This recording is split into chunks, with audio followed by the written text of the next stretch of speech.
Salut tout le monde, c'est OneShooter, j'espère que tu vas bien et aujourd'hui on se retrouve pour une nouvelle vidéo YouTube, mais plus précisément une vidéo de présentation de la nouvelle saison de Rainbow Six nommée Daybreak, la saison 2 de l'année 10 et la première saison avec la grosse arrivée de Siege X. Elle arrive enfin, ça sortira le 10 juin et ça sortira sur toutes les plateformes. Mais avant, petite intro pour cette vidéo. Comme tu peux le voir, la vidéo est chapitrée en 3 parties. La première où on va parler du rework de Clash, la deuxième sur les 5 nouvelles cartes remasterisées avec Siege X et la troisième sur toutes les nouveautés que Ubisoft nous réserve pour cette deuxième saison de l'année 10 nommée Daybreak. Alors, bien entendu, si tu as des questions ou que tu comprends pas quelque chose, dans les commentaires, tu me mets le timer de la vidéo au moment où tu ne comprends pas et tu me poses ta petite question et soit moi, soit quelqu'un de ma communauté y répondront puisqu'on est là tous pour s'entraider. J'espère que cette vidéo va te plaire. À n'importe quel moment de la vidéo, si tu l'aimes bien, tu penses à liker et n'hésite pas à me faire ton retour sur toutes les nouveautés puisque croyez-moi, Ubisoft ont mis le paquet. Ils ont vraiment mis le paquet sur toutes les nouveautés qui arrivent et pas mal de changements qui vont changer drastiquement le jeu. Sur ce, moi je te souhaite un très bon visionnage.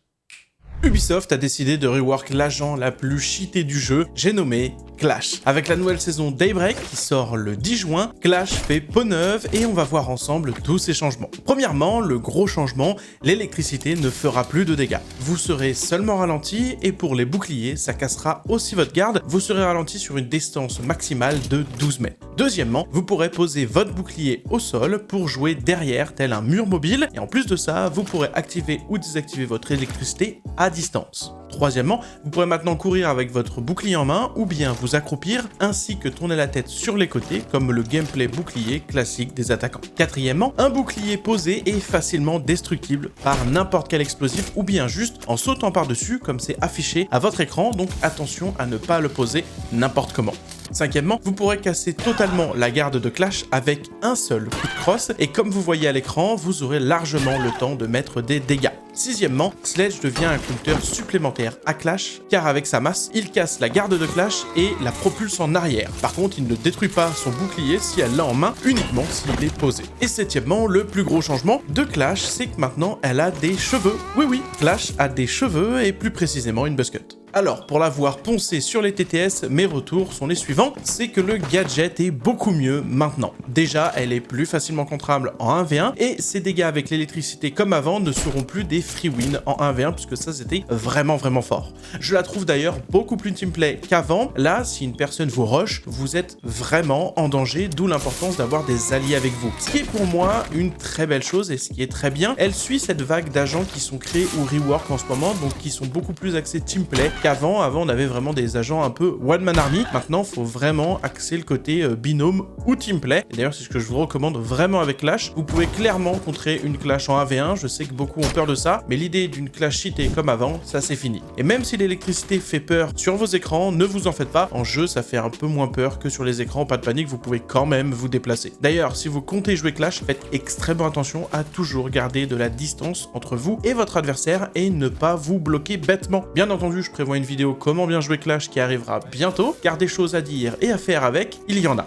J'aime beaucoup l'idée du rework de l'agent, le seul bémol est qu'on pose et qu'on récupère son bouclier peut-être un poil trop vite pour moi, mais sinon honnêtement bien joué Ubisoft et pourtant Dieu sait que je déteste cet agent. Par contre j'ai une question, si Ubisoft vous passez par là, pourquoi y avoir mis la coupe à Mbappé? J'ai pas bien compris ça. Maintenant qu'on a vu le rework de Clash, place à la deuxième partie, les 5 cartes retravaillées. Avec l'arrivée de Siege X qui a de nouveaux graphismes, 5 cartes vont être retravaillées. Alors elles ne sont pas rework, ce ne sont pas des reworks de cartes, je préfère répondre à cette question directement. Ce sont les textures des cartes ainsi que les cartes qui sont retravaillées. Mais d'un point de vue lumière, son, texture des murs, du sol, du plafond, les couleurs, la destructibilité, bref. Avec le passage sur ce nouveau moteur graphique, forcément les cartes vont être mises au goût du jour, elles vont être comme reliftées. Actuellement, il va y en avoir 5 avec cette saison 2 et chaque saison, il prévoit d'en rajouter 3, mais on va le voir plus en détail dans la vidéo de l'année 10 qui arrivera bientôt sur la chaîne. A savoir qu'il se peut qu'il y a quelques petites modifications par-ci par-là, mais pas de quoi changer totalement une pièce, son positionnement ou bien même l'identité de la carte. Cependant, ils ajoutent des objets dynamiques sur les cartes, donc sur les 5 maps Siege X. L'ajout des extincteurs qui va stunt les gens proches de l'explosion, mais aussi mettre un nuage de fumée pendant quelques secondes.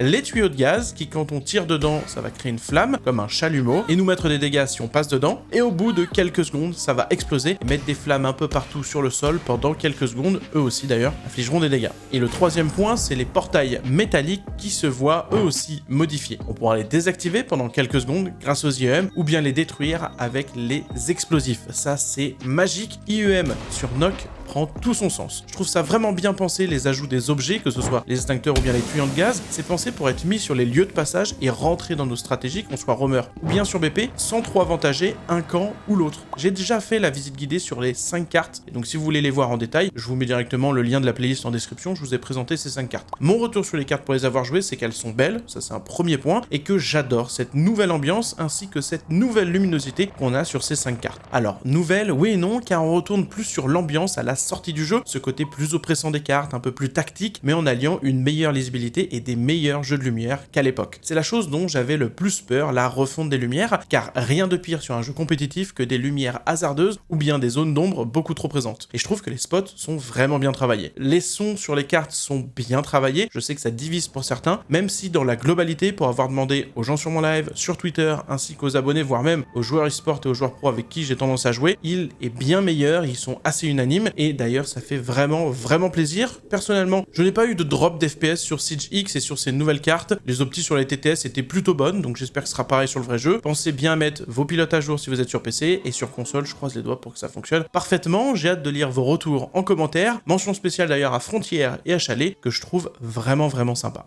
Maintenant qu'on a vu le rework de Clash ainsi que la refonte des maps avec Siege X, place à toutes les nouveautés de cette nouvelle saison Daybreak. Et pour cette saison, Ubisoft a sorti le grand jeu, voire le très grand jeu. Premièrement, on commence fort avec un nouvel anti-cheat qui vient s'ajouter au système QB d'Ubisoft. Son nom est Shieldguard. Comme d'habitude, nous avons peu d'informations à son sujet car c'est toujours complexe d'en avoir. Shieldguard est un anti-cheat dit dynamique, c'est-à-dire qu'il vient se mettre à jour et évolue quasiment par lui-même constamment. Ce qui d'ailleurs va renforcer aussi le système de cryptage des données qui avait été ajouté à la dernière mise à jour concernant l'anti-cheat et qui avait réduit pas mal le nombre de cheaters à l'époque. Il va comme créer en permanence un nouvel exécutable quand on va lancer notre jeu, qui permettra de changer plusieurs infos dans le code de celui-ci, rendant les cheats rapidement obsolètes. Il se lancera en même temps qu'on lancera notre jeu, il n'est donc pas contournable, et vous n'avez aucune latence ou aucune grosse mise à jour, ça ne va pas vous impacter vous, ça impacte vraiment le code en lui-même et donc les cheats potentiels. Et forcément, il n'est pas contrable vu qu'il se lance en même temps qu'on lance notre jeu. Le but est de rendre le coût des cheats toujours plus cher et beaucoup plus complexe, et en plus d'augmenter le niveau de cryptage plus haut et plus solide, car au lancement de la saison 2, Shieldguard arrive, mais aussi le cryptage des données qui se voit lui aussi renforcé, ainsi que tout le système QB au global, à savoir aussi qu'ils vont implémenter les bans en fonction des statistiques. Pour ceux qui ont des grosses statistiques élevées, on les connaît tous, les cheaters avec 10 de KD, ça a fait un peu polémique récemment parce que soi-disant il y avait des faux positifs. Ubisoft ont démenti récemment en disant que les faux positifs sont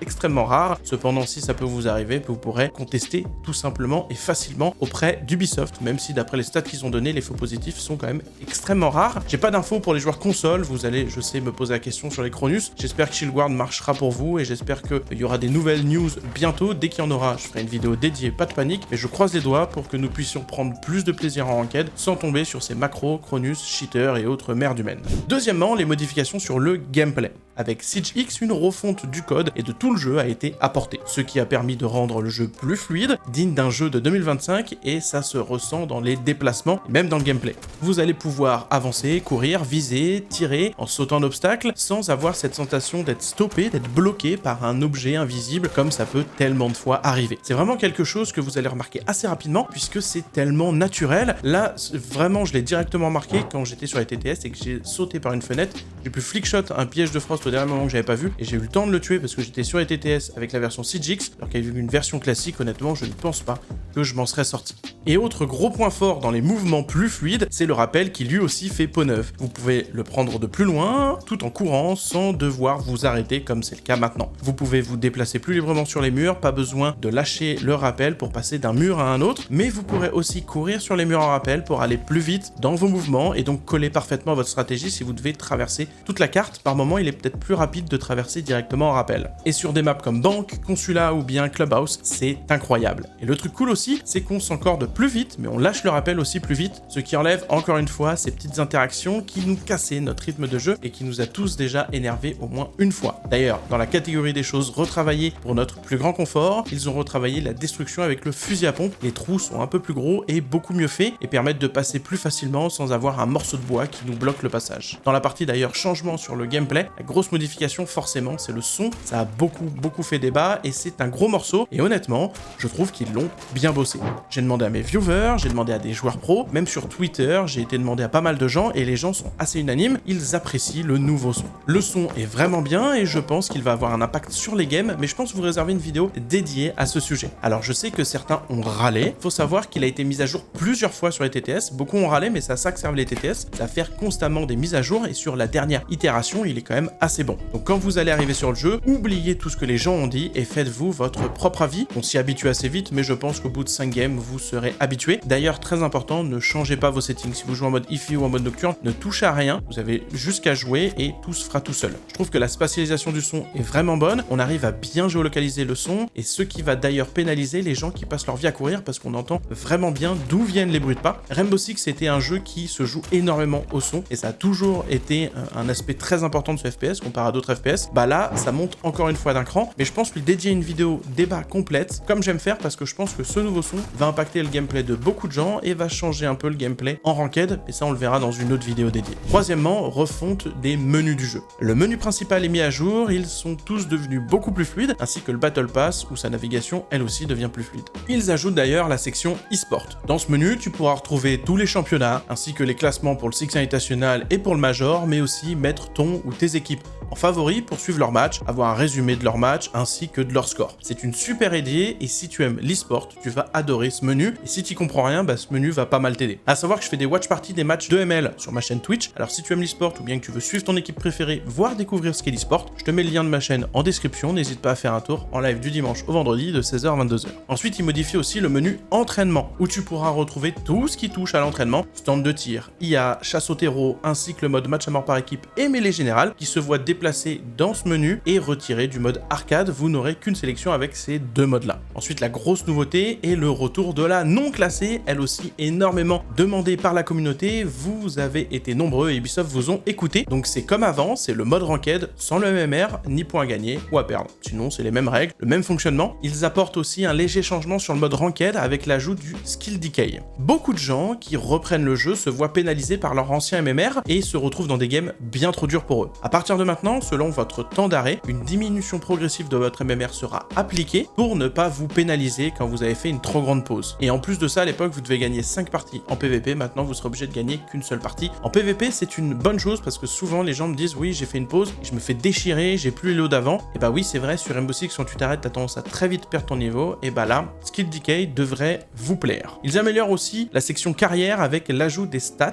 ainsi que le KOST qui fait son apparition. Donc on n'a plus qu'à prier pour avoir un jour un MMR de ranked basé sur le KOST qui est la stat ultime pour équilibrer les games et serait le rêve pour tous. Croyez-moi, j'en rêve depuis longtemps. L'autre gros ajout est l'arrivée du mode Siege Cup qui se voit implémenté tous les week-ends. Et en plus, ils ajoutent des badges liés à ce mode et de nouveaux défis ainsi que des futurs cosmétiques qui vont arriver. Donc pour ceux qui malheureusement loupaient la Siege Cup parce qu'avant c'était que 2 fois par mois, et bah là ça sera tous les week-ends. D'ailleurs, les badges et défis sont affichés sur le menu principal, ce qui est très pratique pour avoir une trace on est en train de réaliser. Et depuis le menu principal, on pourra switch sur le mode Dual Front qui est un nouveau mode permanent sur Rainbow Six en 6v6 qui a lieu sur une map unique qui a d'ailleurs été créée pour l'occasion et qui est un mélange de plusieurs petites choses et ça mélange aussi les attaquants et les défenseurs dans une même équipe avec un respawn infini. Je vais vous faire une vidéo dédiée sur ce mode et quand elle sera prête, je vous la mettrai en description avec une petite fiche épinglée aussi dans la vidéo puisqu'il y a pas mal de choses à dire. C'est un très bon mode je trouve. Si vous voulez vous entraîner et vous échauffer avant d'aller en ranked, je vous recommande le mode Dual Front, à savoir qu'il n'y a pas tous les agents disponibles, c'est normal, chaque saison il y aura un roulement exprès pour créer de la diversité dans les stratégies et dans la méta. Quatrièmement, les ajouts in-game. Plusieurs petites choses font leur apparition en jeu et l'un des premiers est le système de ban en classé et en non classé qui se voit modifié. Alors comment ça va fonctionner? Chaque équipe va ban un agent par round dans le camp opposé. Au bout de 3 rounds, c'est réinitialisé car on change de côté et pour la phase de prolongation, donc quand il y a 3-3, il garde nos 3 bans que l'on a fait en attaque ainsi qu'en défense durant la game.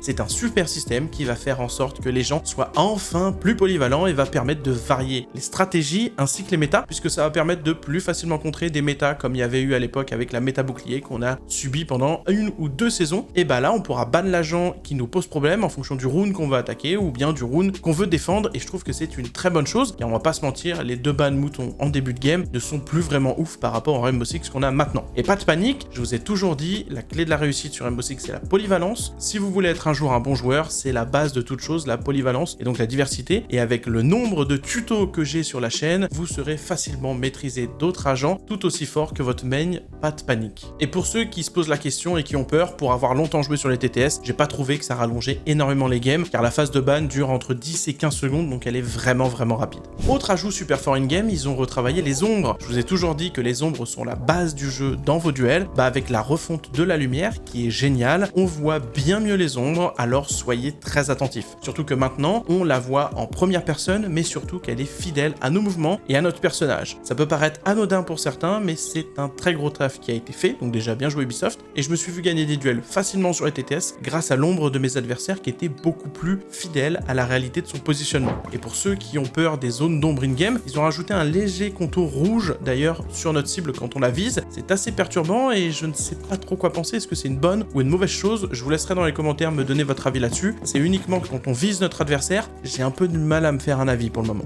Autre chose super sympa, c'est l'arrivée du fait de pouvoir inspecter son arme, qui va d'ailleurs de pair avec les vétérans rewards, qui sont les récompenses qu'on va avoir en fonction de l'ancienneté de notre compte. Donc parfait pour flex in-game. Mais aussi la roue des pings, qui va permettre pour les gens en solo queue, ou bien qui ne parlent pas, de pouvoir donner de bien meilleures informations qu'un simple ping jaune ou rouge. Ça par contre, c'est un super ajout. Quelque chose d'ailleurs qui va faire un peu grincer des dents, on ne pourra plus viser pendant qu'on est dans une chute libre, donc pendant qu'on est dans les airs. On peut viser et tirer quand on passe au travers d'une fenêtre sur un même étage. On peut tirer en no-scope quand on est dans les airs, mais vous ne pouvez plus viser. Par exemple, quand sur banc avant vous sautiez par la fenêtre et que vous visiez pour choper la personne qui est en rappel, cette chose-là ne sera plus possible. Vous pourrez cependant tirer uniquement en no-scope et vous pourrez reviser quand votre personnage touchera le sol. Ça c'est un très gros changement sur le jeu qui va changer beaucoup de choses, comme sur Consula ou surtout sur banc.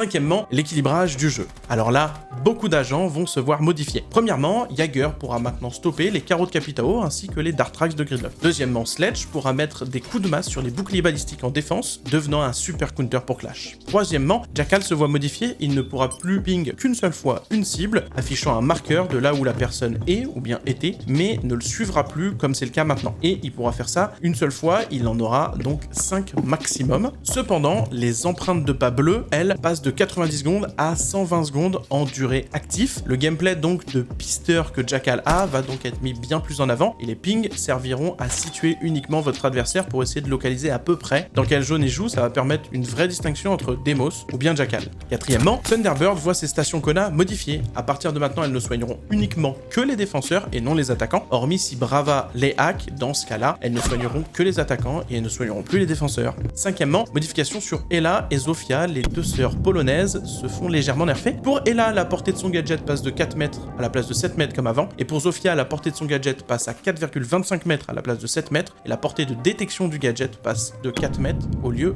de 5 comme avant. Bien entendu, il explose instantanément s'il détecte une cible dans cette zone, c'est toujours le cas pour cette mécanique-là. Sixièmement, une modification sur l'électricité de Bandit et Kaïd arrive. À partir de maintenant, ils ne feront plus de dégâts aux gens, mais ils auront pour utilité de ralentir les gens, attaquants comme défenseurs. Et le stuff allié sera de nouveau détruit si on le lance sur de l'électricité, alors tous les stuffs, hormis les grenades à percussion et l'azote de Tubarao. Septièmement, une modification sur les boucliers arrive. Tout d'abord, le fameux trick avec le bouclier où on vise vers le bas en regardant en haut simultanément a été supprimé. Et pour les joueurs de Blackbeard, votre vitre sera teintée en noir pour les défenseurs, pour voir la différence entre le moment où vous allez viser et où vous ne visez pas. Par contre, vous, en tant que joueur ou en tant qu'attaquant, vous ne verrez aucune différence. Et le sixième et dernier gros point de la vidéo, le jeu devient free-to-play mais avec certaines spécificités. Déjà, pour vous qui avez déjà une copie achetée du jeu, vous n'avez rien à faire. Vous aurez toujours votre jeu et accès à l'intégralité du contenu gratuitement. Par contre, pour les nouveaux comptes et donc les nouveaux joueurs, vous aurez accès à Rainbow Six gratuitement mais avec une partie restreinte. Vous n'aurez pas l'accès à la Ranked, à la Siege Cup et à 100% des agents jouables. Pour avoir accès au reste du contenu, vous devrez avoir une version dite Premium et donc achetez le jeu. C'est aussi simple que ça. Alors si je peux rassurer les gens qui ont déjà Rainbow Six, vous n'aurez rien à faire, pas d'abonnement, pas de frais supplémentaires ou pas d'absurdité comme j'ai pu lire sur Twitter, YouTube ou bien TikTok, car oui, beaucoup ont dit n'importe quoi, comme à chaque fois, vous n'avez rien à faire, c'est uniquement pour les nouveaux joueurs, et s'ils veulent jouer la version Siege Cup, la Ranked ou 100% des agents, ils ont juste qu'à acheter le jeu, le même prix que nous, on l'a acheté. Après, il y a plein de petits trucs par-ci par-là, mais je vous laisserai les découvrir en jeu. Par contre, si je peux vous dire, l'événement Shutdown 2 revient, alors un conseil, économisez vos renommées. Sinon, j'espère que cette vidéo t'a plu, si c'est le cas, tu n'oublies pas le petit pouce bleu et le partage, c'est très important. Abonne-toi et n'hésite pas à me dire en commentaire ton avis sur cette mise à jour, ou bien sur les ajouts présents. Sur ce, je vais te souhaiter un bon grind et te dire peace, je vais trop, à la prochaine et bisous bisous. Je vous aime.